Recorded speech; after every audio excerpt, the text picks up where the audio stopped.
Bienvenue à ce nouvel épisode de Today Talk, l'espace où l'on décrypte l'actualité économique et son impact sur les entrepreneurs francophones. Aujourd'hui, nous abordons un sujet brûlant, les tensions économiques actuelles et leur impact sur l'entrepreneuriat social ainsi que les étudiants internationaux. Avec l'instabilité politique liée aux menaces tarifaires, l'instabilité économique également, la baisse du taux directeur de la Banque du Canada et la dévaluation du dollar canadien par rapport au dollar américain. Comment ces changements affectent-ils les jeunes entrepreneurs, les étudiants internationaux notamment, en quête d'opportunités? Pour en parler aujourd'hui, j'ai le plaisir d'accueillir Langri Wamba, analyste d'affaires, entrepreneur social et leader communautaire engagé dans les enjeux d'équité, de diversité et d'inclusion.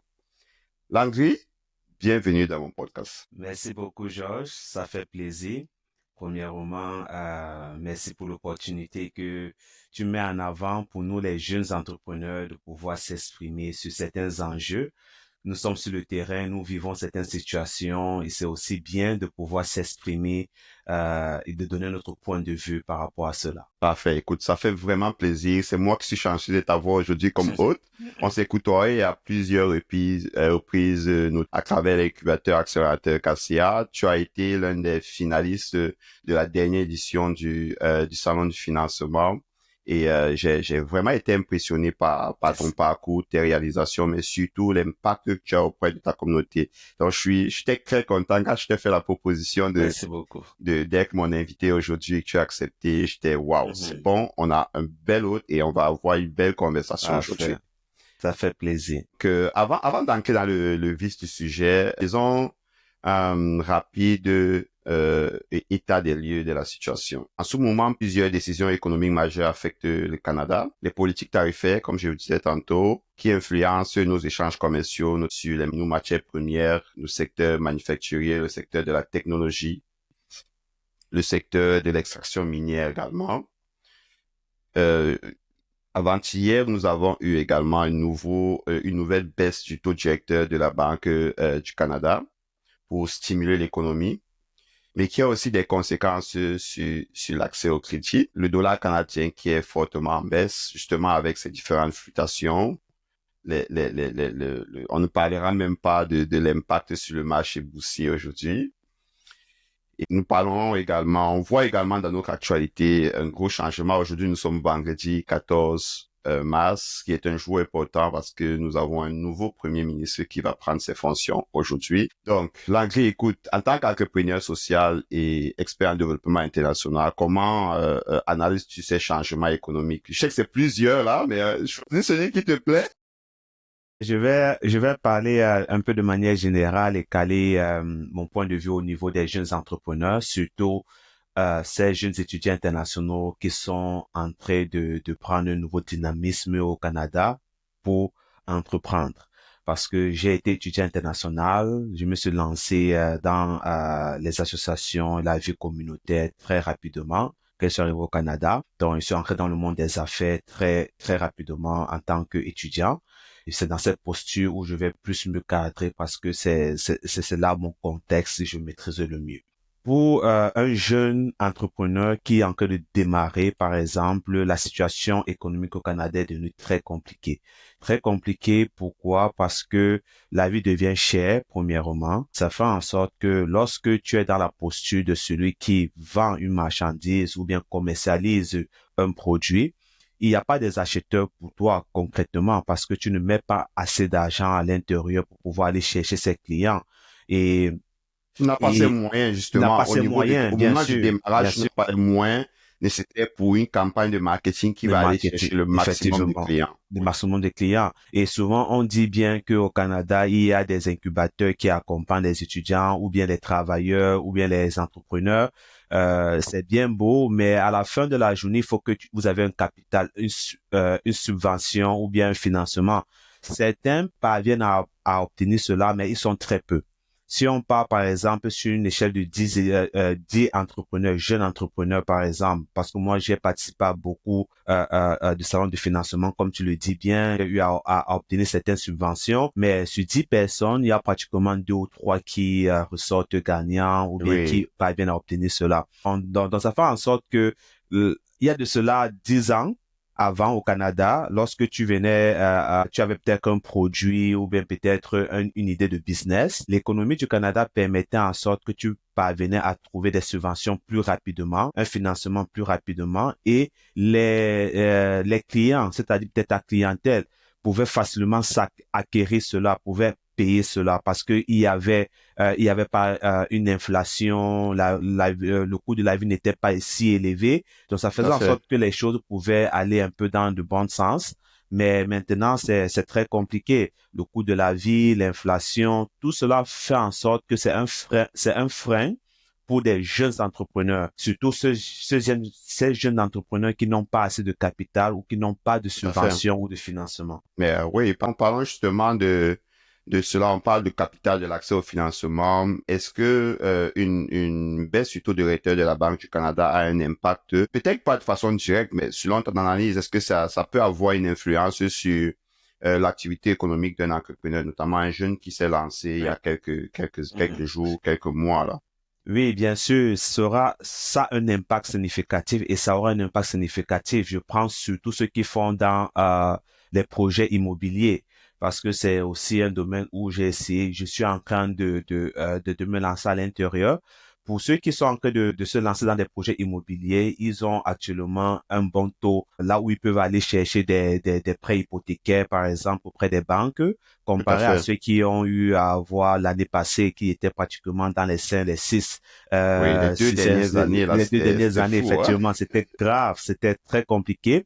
Mais actuellement, ils ont un très bon taux où ils peuvent aller chez, bon, on peut pas dire très bon taux, mais on compare par rapport aux 2 dernières années. Bien Et ceux sûr. qui se sont déjà préparés, ces jeunes entrepreneurs qui ont déjà mis en avant leur dossier, qui ont déjà une bonne cote de crédit, un emploi peut-être stable, ou bien par exemple des partenaires ou des collaborateurs qui se mettent ensemble pour un financement participatif, ils sont prêts à aller chercher ces hypothèques. Donc, ça serait très significatif pour ceux qui se lancent dans l'immobilier actuellement. Si il y a des jeunes qui m'entendent là, qui sont intéressés à se lancer dans l'immobilier et qui ont un bon dossier, je pense que cette année-ci là, c'est vraiment une très belle opportunité parce que on anticipe que d'ici la fin de l'année ou l'année prochaine, il y aura encore tellement de demandes sur le marché. Et tellement de demandes sur le marché vont faire en sorte que les prix vont encore peut-être plus augmenter et ça va encore casser la courbe à ceux qui avaient peut-être préparé, par exemple, OK, ils ne devaient pas dépasser 500 000 dollars peut-être pour l'acquisition d'un bien immobilier, mais les 500 000 dollars là, ça va plus rien valoir sur l'immobilier qu'ils voulaient chercher Tout ou à bien qu'ils fait. voulaient Les payer. prix peuvent Les- également augmenter. Je comprends un peu l'analyse que Effectivement. tu es en train de faire. Donc, donc pour ces jeunes ou bien tous ceux qui sont intéressés par l'immobilier et qui ont un bon dossier actuellement, n'ayez pas peur, lancez-vous directement pour pouvoir aller chercher ces prêts hypothécaires. Écoute, merci pour ce conseil. Je t'assure que tes jeunes vont Mm. t'écouter là. Et d'autre part aussi, on a je ne parle plus de menaces tarifaires aujourd'hui. On a des tarifs là. 2 semaines passées, on parlait des menaces, mais aujourd'hui, on a des tarifs et on a des contre-tarifs, des tarifs des rétorsions du Canada. Il y a un peu il s'agit vraiment d'une guerre là. C'est une guerre tarifaire en ce moment Entre parce qu'il les y a des États-Unis et menaces, le oui. Canada. Oui, États-Unis, Canada, je ne m'intéresse même pas à ce qui se passe dans le reste du monde là, concentrons-nous juste sur ces deux. Alors, parlons de l'impact justement de ces tarifs Mhm, sur l'activité économique au mhm. niveau entrepreneur social, mais j'aimerais aussi discuter de toi, de comment est-ce que cela a un impact sur la vie quotidienne de l'étudiant international. Bon, sur la vie quotidienne de l'étudiant international, moi je dirais, ça aura un impact significatif au niveau des denrées alimentaires. Oui, Des denrées alimentaires, pourquoi? Parce les biens que, de première nécessité. effectivement, les biens de première nécessité, parce que c'est, euh, c'est, on va aller étape par étape, que ça soit du plus petit vendeur, commerçant du quartier, au plus géant. Je veux pas citer les noms, Oui, mais tout à tous fait. ces vendeurs, effectivement, ils vont soit il y aura deux aspects. Soit ils vont privilégier les produits locaux canadiens et qui ne se vendent pas moins cher parce que les produits locaux canadiens souvent sont un peu plus chers parce que souvent ils privilégient une économie circulaire où il faut donner également, il faut aider ces producteurs canadiens et tout. Tout à fait. Leurs prix sont un peu plus élevés que ces gros producteurs américains qui produisent en masse, qui vendent des millions et des millions d'articles, par exemple, Oui, les de économies produits. d'échelle aident Effectivement, les grandes les grandes, économies à produire plus et à ils vendre vendent moins cher moins par cher rapport à une économie ou canadienne qui cas est canadien, moins industrialisée. Tout à fait. effectivement, et qui est plus concentré chez eux. Donc, ça fait en sorte que ces vendeurs-là vont peut-être vendre ces produits et retirer de leur rayon des produits américains. Et là, l'étudiant international qui peut-être payait, je prends juste n'importe quoi là rapidement, qui payait son sac de riz, par exemple, à 10 dollars. C'est un exemple, hein, son sac de riz à 10 dollars. Maintenant, pourra se retrouver à payer son sac de riz pratiquement d'un producteur canadien à 15 dollars. Ce n'est pas mauvais de supporter les productions locales ou des producteurs canadiens. C'est une très bonne chose, comme le ministre Trudeau le disait tout à l'heure avant le mois passé, la solidarité. C'est une très bonne chose, mais ça va aussi impacter significativement les poches des étudiants internationaux, Tout à surtout fait. que Le nous, pouvoir d'achat. le pouvoir d'achat. Surtout que nous n'avons pas d'aide du gouvernement. On n'a pas d'aide du gouvernement, on n'a pas une aide sociale par rapport que ça soit aux denrées alimentaires ou que ça soit avec, par exemple, une subvention de financement. Donc, tout l'argent que nous sortons, que nous injectons dans l'économie du Canada provient de nos propres poches, les Tout à étudiants fait. internationaux.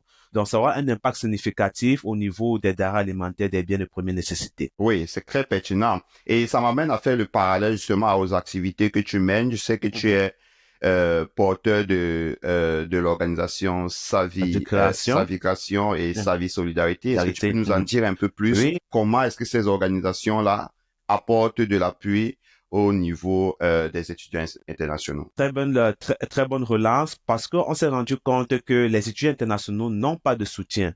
Par exemple, en 2022, les chiffres ont montré, selon Statistique Canada, que plus de 3 milliards de dollars ont été injectés. Non, plus de 31 milliards de dollars ont été injectés dans le système, dans l'économie du Canada à cause des étudiants internationaux, que ça soit avec des prix de logement, les prix des denrées alimentaires, les frais de tout ce Fait. que nous avons injecté au Canada. Imagine-toi, c'est pratiquement plus de 31 milliards de dollars.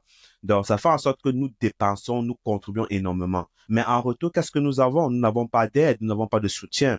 D'où nous avons décidé de mettre sur pied une organisation qui va pouvoir aider à une partie ou faciliter l'obtention des denrées alimentaires chez les étudiants internationaux. On veut lutter contre l'insécurité alimentaire.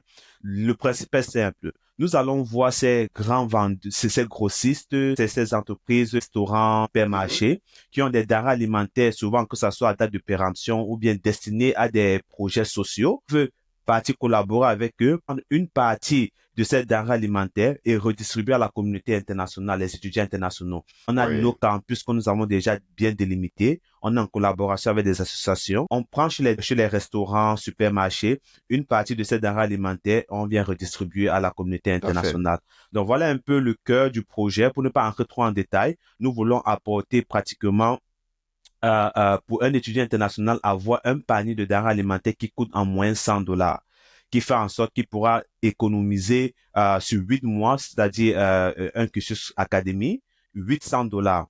Et si nous parvenons à toucher 1000 étudiants internationaux, ça fait en sorte qu'on parvient à économiser 800 000 dollars sur des denrées alimentaires que nous pouvons, sur les dépenses de denrées alimentaires que nous avons Qui peuvent être économisées réinvestis sur et d'autres réinvestir autre dépenses de première nécessité. nécessité. Est-ce que tu as un appel à l'action que tu donnes justement? On a des personnes qui vont nous écouter. Est-ce qu'il y a Oui, un message que tu veux passer en plus de ce que tu viens de nous dire concernant ce projet de Savigration et Savi service Solidarité? solidarité. Oui, l'appel à nation que j'aimerais juste mettre en avant, c'est auprès de tous ceux qui gèrent des affaires reliées aux denrées alimentaires. Le gaspillage alimentaire est un fait réel, par exemple, et sachez qu'il y a des personnes qui peuvent en bénéficier souvent des invendus, qui peuvent en bénéficier des produits qui sont pratiquement en date de péremption. Nous sommes là, nous pouvons venir les chercher, nous pouvons venir les récupérer. La logistique est déjà bien pensée. Nous avons déjà des collaborations avec des associations. Nous avons des étudiants internationaux qui sont déjà prêts à vouloir recevoir cela.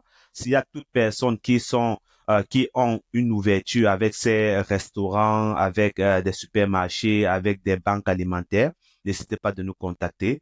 Et je pense que ceux qui verront mon audio, tapez seulement Landry Wamba sur ma vidéo, tapez Landry Wamba sur Instagram et n'hésitez pas de m'envoyer un email ou bien un message. Certainement, on va également faire un bon relais par rapport à cette information parce que c'est quelque chose de fondamental. Tu as parlé de l'impact des étudiants internationaux au niveau de l'économie, mais je crois qu'il y a un élément aussi clé au niveau même de l'emploi, au niveau de la création de la valeur, parce que les étudiants internationaux contribuent grandement à l'économie nationale à travers l'emploi. Ils travaillent, ils créent de la valeur, ils payent également les impôts. Donc, c'est beaucoup Bien d'autres sûr. variables. Mais aujourd'hui, on n'est pas vraiment là pour ne parler que de ce point parce que je sais que tu es un Il y a monsieur d'autres à points. multiples casquettes là. So, alors, maintenant, je voulais qu'on fasse un saut rapide sur une autre initiative que tu as. Mais je voudrais qu'on parle aussi de ton parcours, cofondateur de Savigration, une organisation qui accompagne les étudiants internationaux dans l'intégration au Canada. Tu es également lancé récemment, je sais pas si c'est déjà officiel là, mais j'ai vu ça public, Profitpreneur Bot, une Mhm. plateforme dédiée à mettre en lumière les réussites des jeunes professionnels et entrepreneurs issus de la diversité. Peux-tu nous parler de ces initiatives et de leur impact? Oui, ça c'est une très belle question parce que la vie économique au Canada, puisque nous sommes dans ce contexte, est devenue très compliquée. Ça fait en sorte que les choses sont en train de se resserrer et nous avons constaté, pas moi uniquement, que les jeunes entrepreneurs contribuent énormément également à cette économie circulaire. Ça fait en sorte que pour nous les jeunes, souvent quand nous accomplissons certains exploits, nous ne sommes pas dans la lumière. Dans les bacs, c'est-à-dire dans les bacs, pour ceux qui comprennent ce que ça signifie, donc c'est-à-dire derrière là, En arrière-plan. en arrière-plan, on sait que ok, tel a fait telle chose, tel a fait telle chose, mais lorsqu'on met en avant, par exemple, le résultat ou le projet, tu vas voir, ce sont déjà des géants dans l'entrepreneuriat ou des grosses compagnies qui vont prendre ces exploits, qui vont prendre les félicitations et tout. Donc, on s'est dit, pourquoi ne pas également créer un écosystème entre nous, les jeunes entrepreneurs, pour se mettre en lumière pour dire, OK, par exemple, Georges a fait telle chose, Georges a fait telle chose, Landry a fait telle chose. Nous avons tel jeune entrepreneur dans la ville d'Ottawa qui a fait ceci, cela. Nous avons tel jeune entrepreneur dans la ville de Gatineau, dans la ville de Montréal. Donc, l'idée, c'est de pouvoir mettre en lumière tous ces jeunes-là, par exemple, que ça soit à travers des magasins, parce que le Profitpreneur Board, on a 3 axes. On a l'axe du magazine, c'est-à-dire un magazine où nous mettons en lumière des profils de ces jeunes entrepreneurs. Tout à fait. Et en parallèle, on écrit un article sur eux pour parler de ce qu'ils ont eu à faire, de leurs aspirations, de leurs impacts dans la communauté. On a l'axe du Business Branch Club qui est déjà lancé, c'est officiel. Et je sais que tu serais parmi nous ce samedi 15 mars. Ce Business Branch Club, c'est de réunir ces communautés, ces jeunes entrepreneurs, personnels, entrepreneurs et seniors. Seniors comme Georges, qui pourra... Et, Senior. C'est ouais, moi, senior. effectivement, parce que il faut aussi bien le dire, nous sommes des jeunes entrepreneurs, il faut pas qu'on dise qu'on a le monopole du savoir, il y a aussi nos seniors, nos grands frères comme vous, donc qui peuvent également aider et guider ces jeunes Vraiment entrepreneurs. plaisir.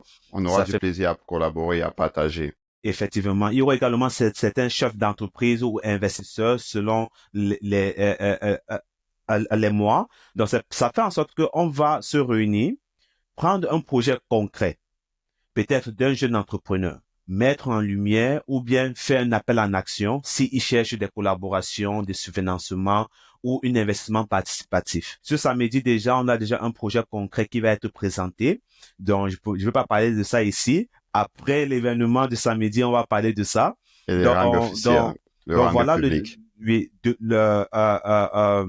le deuxième axe. Et le troisième axe, ça serait juste au niveau des podcasts également. Ça serait une autre équipe qui va gérer cela, un podcast des jeunes entrepreneurs de la communauté. Ils vont se réunir ensemble. Ça peut être des 3, 4 personnes ensemble qui pourront parler des défis, des enjeux et aussi de notre parcours. Comment nous avons pu faire pour inspirer ces jeunes qui sont à l'université, qui vont nous voir.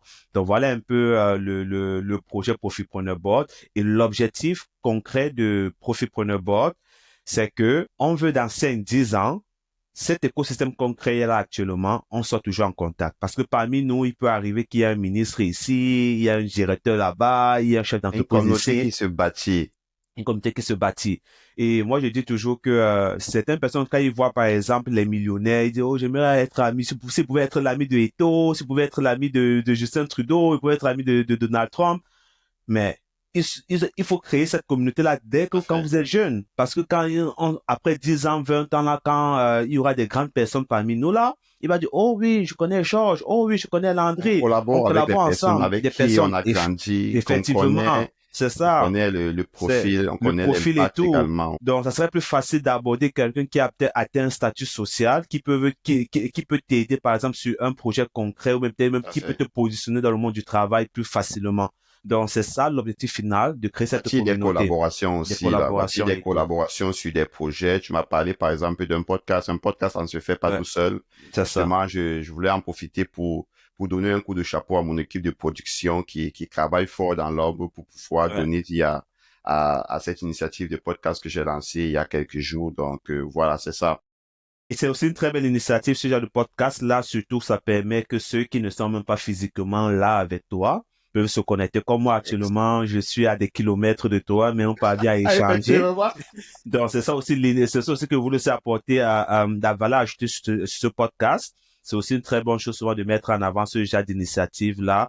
Donc, je recommande que ceux qui sont intéressés, n'hésitez pas de contacter Georges pour pouvoir participer à ce genre d'événement de podcast. Merci, merci. Écoute, ça fait plaisir. J'essaie juste de faire un clic très sélectif parce que il y a beaucoup d'intérêts, il y a beaucoup de personnes qui doivent être mises en lumière.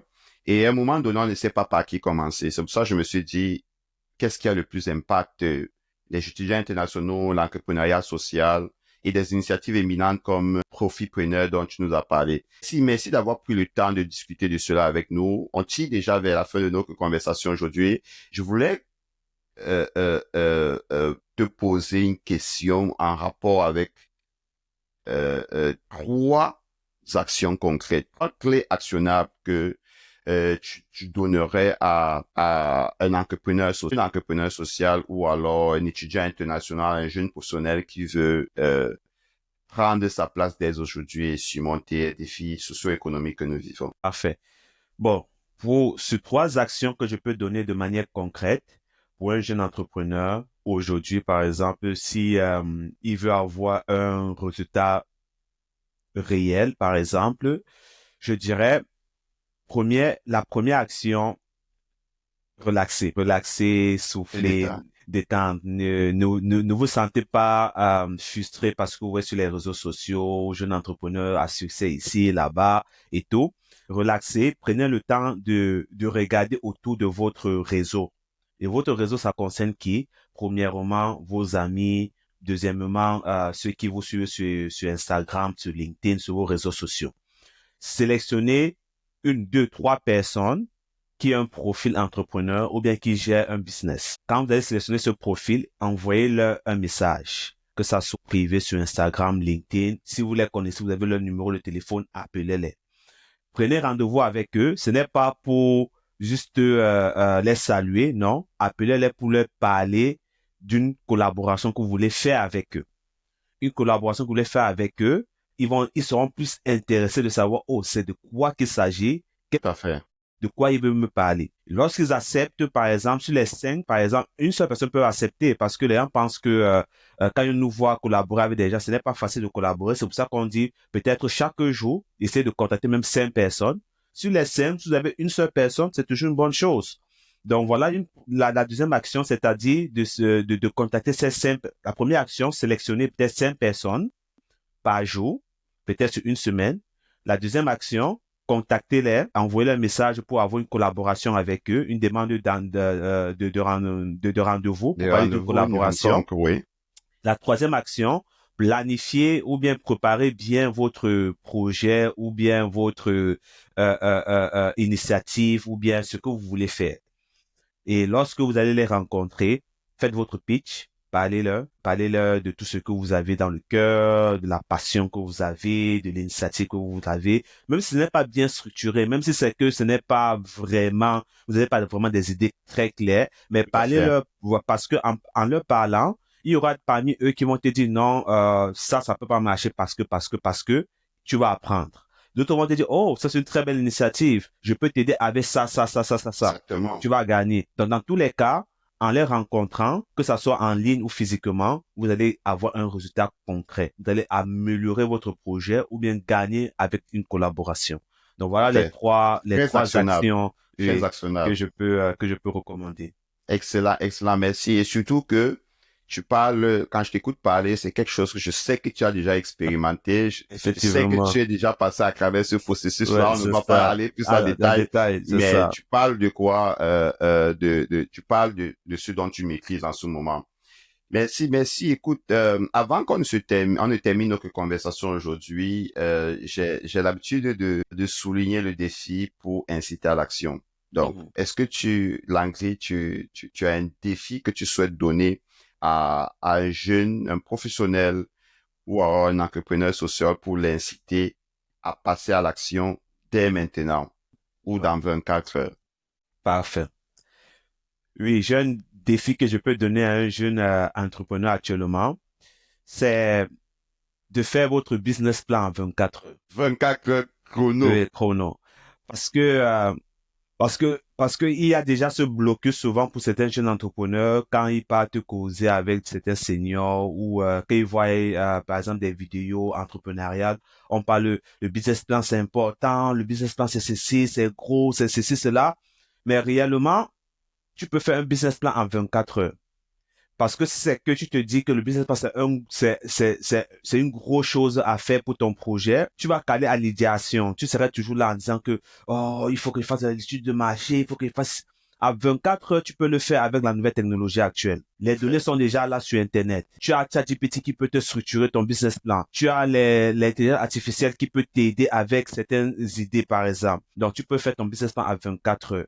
Et quand tu fais ton business plan à 24 heures, ça te permet de quitter déjà de ce blocus où tu n'es plus sur l'étape du business plan, business plan. Maintenant, tu vas te dire, OK, comment lancer cela? J'ai déjà l'idée, j'ai déjà ça, j'ai déjà le business plan. Comment le faire? Donc, Parfait. défi que je donne, faites votre business plan à 24 heures. 24 Si heures. vous parvenez à le faire, vous allez voir que c'est quelque chose qui n'est pas compliqué, c'est quelque chose qui est très faisable avec la technologie d'aujourd'hui. Parfait, parfait. Écoute, je suis sûr que je n'ai rien à apprendre à un jeune en ce qui concerne la technologie. Quand je parle de jeune, je vais même plus bas, hein. Tu vas Ouais. voir 10, 11, 12 Mais ans. bien sûr, ouais. Il manipule les Maîtrise outils de technologiques à technologie, une vitesse facilité. terrible. Donc, c'est sûr. C'est un excellent défi, un excellent challenge. La question du business plan ne doit plus être un mystère. C'est Aujourd'hui, on a ça. beaucoup d'outils qui nous aident à développer. Et un élément que je veux ajouter également dans cette conversation, c'est l'approche d'essai-erreur. Parce que on ne sera jamais parfait du premier C'est jour et on ne ça. va jamais, on vise toujours la perfection, mais C'est c'est ça. toujours plus haut. Une amélioration continue. C'est une amélioration continue. En 24 heures, j'ai réalisé ce projet et tout. Demain, je l'améliore. Je rencontre un Ça. mentor, je rencontre un expert, je rencontre un coach, je rencontre un membre de mon réseau qui va m'aider justement à bonifier ce travail. Et c'est comme ça que mon projet avance. C'est Chaque ça. jour, une action. C'est Je te effectivement. remercie. Merci beaucoup d'avoir pris Ça fait le temps de cette plaisir. conversation-là. C'est Mhm. ton expérience, ton expertise et Merci ton beaucoup. engagement vraiment est très, très importante. Non, ça fait plaisir. Merci beaucoup à toi, Georges. Et il y a tellement de choses qu'on va développer et tout là. On peut pas parler vraiment ça en quelques minutes, mais ça donne quand même déjà une lancée de pouvoir toucher certains petits sujets et au fur et à mesure, ça va être développé de fil en action. Donc, c'est une très belle initiative. Merci aussi à toi, Georges, de m'avoir invité sur ce podcast aujourd'hui. Merci, ça fait plaisir, ça fait très plaisir. Alors, nous sommes arrivés au thème de notre discussion. On va définitivement inviter tous nos auditeurs. Si cet épisode vous a plu, partagez-le autour de vous. Et suivez-nous également sur notre plateforme YouTube qui s'appelle Today Talk. Today Talk. Et oui, surtout pour ne pas manquer notre prochain épisode. Donc, je vous dis à très bientôt sur la chaîne Today Talk. Merci beaucoup.